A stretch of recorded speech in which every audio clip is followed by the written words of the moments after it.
Siglo XXI. Ya muchos reconocen a la salsa como un género de base atemporal, más allá de la eterna discusión de si Cuba, de si Nueva York, de si Venezuela, etc. La salsa, como un género y un movimiento mundial, bueno, tiene sus representantes y normalmente el público en masa reconoce al cantante como la figura principal. En su boom, bueno, te estoy hablando de los 70, fue Héctor Lavoe, luego quizás Frankie en los 80, y en la actualidad los fanáticos que le gustan todas las tendencias pues reconocen a Marc Anthony, menos en este caso los puristas. ¿Pero por qué? ¿Acaso no tiene los méritos? Bueno, vamos a analizar un poco esto desde una perspectiva analítica más que biográfica, así que bueno, ponte las pilas, siéntate, búscate tu cotufa, tu bebida y arranquemos.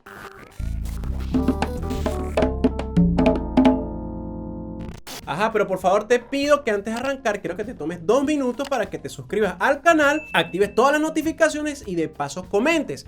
Eso de verdad que es demasiado importante, demasiado valioso para mí, porque bueno, ya yo estoy viendo que hay mucha gente que ve los videos y todavía no se ha suscrito, así que por favor ayúdame a seguir dándote el mejor contenido salsero. Si vas, suscríbete al canal, suscríbete. Bueno, vamos a hablar de los 70. Sabemos que esa era la época de la salsa dura, de la época marginal, rebelde y a veces mala conducta. Bueno, tú ves qué adjetivo le vas a poner. Lo que sí te digo es que esa salsa era representada por Héctor Lavoe y bueno, así lo quisieron hacer sentir la Fania. Y bueno, también así nos los vendieron. Ya en el descenso de la Fania, pues las figuras alternativas y que fueron adaptándose a los tiempos, más relajados, más romanticones, pues figuras como Gilberto Santa Rosa y casi toda la camada de cantantes de los 80 en la orquesta de Willy Rosario se inclinaban a esta tendencia. Sí, a la tendencia romanticona. Sin embargo, la figura que quizá resaltó muchísimo fue la de Frankie Ruiz. Ahora bien, hasta ahora todas las figuras que cantaban siempre, bueno, se vieron relacionadas con el movimiento latino y con las claves. Y era una bandera cada uno en su época. Ajá, y en los 90, ¿podríamos decir que había un vacío? Bueno, yo digo que sí, porque si bien es cierto que estaba por ahí un Lalo Rodríguez, un Eddie Santiago, eso sin duda tenía una connotación menos de preservar el concepto de salsa dura. Y aquí es donde entra la figura de Marc Anthony. Pero antes de hablar de Marc Anthony, hay que considerar al director de todo ese concepto, Sergio George. Un pana que entendía lo básico y tradicional de la salsa, porque es una arreglista que viene desde el conjunto clásico donde cantaba Tito Nieves, por ejemplo. Yo aquí especulando, podría decir sin temor a equivocarme, en que pudo tener la visión de lo que estaba pasando con todo de la salsa monga. Entonces había que fusionar el concepto de lo tradicional con la tendencia del momento, cosa que eso no estaba pasando, pero que estaba pasando con la RMM. Entonces ahora con este sello y comenzando la fórmula de su estilo, estoy hablando de Sergio George, junto con Tito Nieves fue que inició el sonido que hoy en día conocemos como la salsa actual y que ha sido aceptado hasta ahora por la mayoría, o sea, las masas. Ya teniendo la independencia y de paso el sello, pues consideró a Marc Anthony. Ajá, entonces muchos puristas dicen que Marc tenía poco o nada que ver con la salsa en esencia. Ajá, yo me doy la tarea de analizar sus inicios y me doy cuenta que era un pana de padres puertorriqueños, pero que nació en Nueva York. ¿Y eso qué? Así no pasa con la mayoría de los soneros en aquellos tiempos. Así no pasó, por ejemplo, con Frankie Ruiz. Pero vámonos más para atrás. Así no pasó, por ejemplo, con Ismael Quintana. Otro argumento de estos puristas es que el pana ni siquiera hablaba español. Ajá, volviendo otra vez para atrás con el mismo ejemplo de Ismael. Ismael Quintana nunca fue el mejor hablando español. Y si de tendencia hablamos, pues Tito Allen y Ray de la Paz iniciaron su carrera con la nueva onda, que se enfocaba mucho en el estilo rock balada de la época, así tipo Ángeles Negros y esas cosas, ¿se acuerdan? O sea que ese tipo de argumentos se cae por sí sola cuando ves la relación con muchas figuras de la salsa dura. Marc Anthony se relacionaba con los duros de la salsa dura gracias a los guisos que hacían los clubes de Nueva York, con un estilo de electro house. Y bueno, aquí fue que conoció a Louie Vega, que grabó su primer disco, el disco Rebel, enfocado en lo que ya te había comentado, la música disco. Pero después hay un segundo disco que se llama When the Night is Over, que también lo grabó con Louie Vega, y para sorpresa de muchos en este disco, siéntense para que los puristas no se vayan a caer de nalgas, aquí también participó Eddie Palmieri, Tito Puente y de paso Bobby Allende.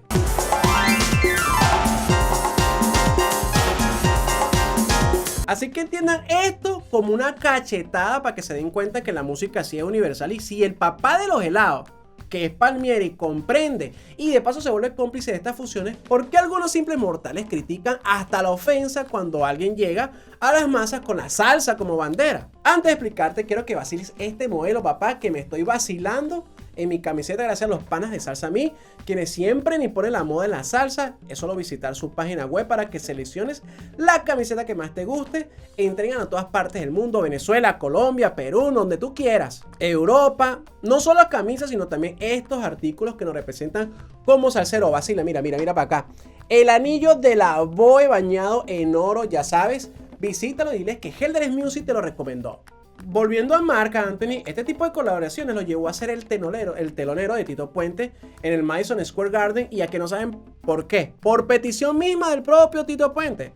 Así fue que entró en la RMM y luego se fusionó con George. Entonces fíjense de esto, habían dos caras, el mundo del rhythm and blues y el mundo de la salsa, pero sobre todo la visión de hacer esto un impacto mundial. O sea, no quedarse en la esquina del barrio tocando solo descarga o solo la música tradicional. El asunto es que todavía se piensa que la salsa tiene que tener un criterio antisistema o un criterio de la salsa de la esquina. Y el problema es que ya no estamos allí, ya han pasado medio siglo desde los años 70.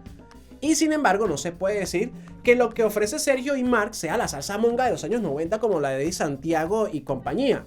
Estamos hablando de una concepción al mejor estilo de Noche Caliente, pero con un estilo más nuevo, porque era la fórmula de iniciar romántico e irse a lo super bailable. Te estoy hablando en un tema en específico, una canción. Empieza suavecito, pero después se pone salsa bailable, se pone salsa dura. Y esto, sin perder el concepto de lo que se está tocando, es para una generación actual y no al revés. Es por ello la crítica, porque es una respuesta rebelde a lo purista, que de paso es irónico que la salsa de los 70 inició como una respuesta irreverente de la calle.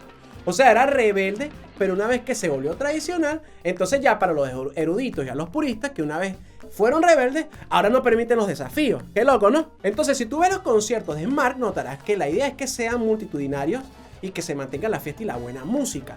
Y tomando en cuenta de que tanto lo tradicional con lo nuevo y urbano puede dar buenos resultados. Fíjense en temas como por ejemplo Hasta Ayer. Sabes que eso empezó como una baladita, una cuestión, pero se transforma en una guajira que hasta en concierto vemos la participación de durísimos como por ejemplo Nelson González en el 3. Vacile.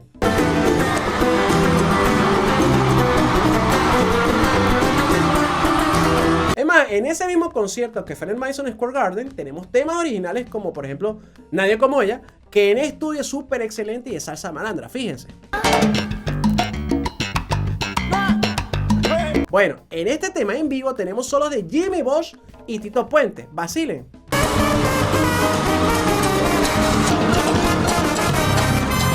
O sea que entonces, en conclusión, tenemos los mismos componentes musicales que tanto exigimos como salseros de la mata y otros como los puristas. Ajá. Entonces, si todos los recursos que demandamos están presentes, ¿de dónde viene el juicio? Solo por el hecho de ser un pana que no sonea. Ah, bueno, pero si lo vamos a agarrar por ahí, entonces ¿qué hacemos con Bombo y Cruz en los 70? Ah, porque el panita también canta pura balada. Entonces vamos a tener que eliminar a Rey de la Paz con Luis Ramírez. En fin, lo que hay que entender es que la música siempre es un negocio. La salsa dura fue lo que fue y llegó a donde llegó. No fue específicamente por el 100% de sus músicos. Fue por la visión de negocio de Masucci. La salsa en los 70 era la música pop de la época, duélale a quien le duela. Y entendiendo que la música pop es lo que le guste a la mayor cantidad de personas. O sea, la música en tendencia en el momento. Y toda música en tendencia tiene su cresta en la ola y después disminuye por naturalidad y no específicamente porque se muere. Y esto pasa con todos los géneros. Pero la esencia de esa música queda. La salsa se va a acabar cuando se acabe el mundo. Y así con toda la música de raíz. Lo mismo pasa por ejemplo con el reggaetón. Hoy en día ya el estilo de la gasolina que cantaba Daddy Yankee en el 2004, pues graciosamente como con la salsa también la llaman pues reggaetón de la mata. Y eso ya actualmente no se hace. Y no quiere decir que esté muerta, solo que ahora, les guste o no, es un género de esencia. Solo que se fusiona con las nuevas tendencias. Así pasa con la salsa. Pero siempre va a haber el purista que por pura nostalgia va a usar el mismo disco rayado de que la música no se hace como antes y que lo mejor era los Lebron y lo de la Fania y así es larguísimo, etc. En fin, lo que hace Marc o Sergio es entender esto como un arte que debe ser masivo, masificado. No el guiso o el tigre que hay que hacer o hay que matar para sobrevivir o para trocar allá en la esquina del barrio y ya. Entonces, cuando se hace esto, que ya no es tocar música en el barrio, pues entonces se funa, es funado. Fíjense, Tito Puente y Eddie Palmieri lo entendieron y apoyaron cuando grabaron el disco con Luis Vega. Y eso que era música disco. Celia Cruz lo entendió cuando grabó La Negra Tiene Tumbao.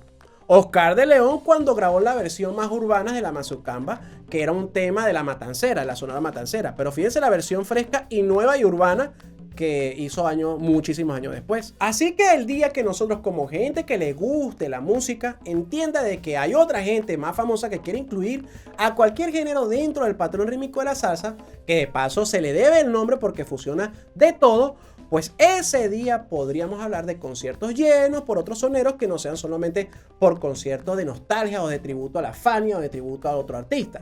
Así que ahí te la dejo, échale coco.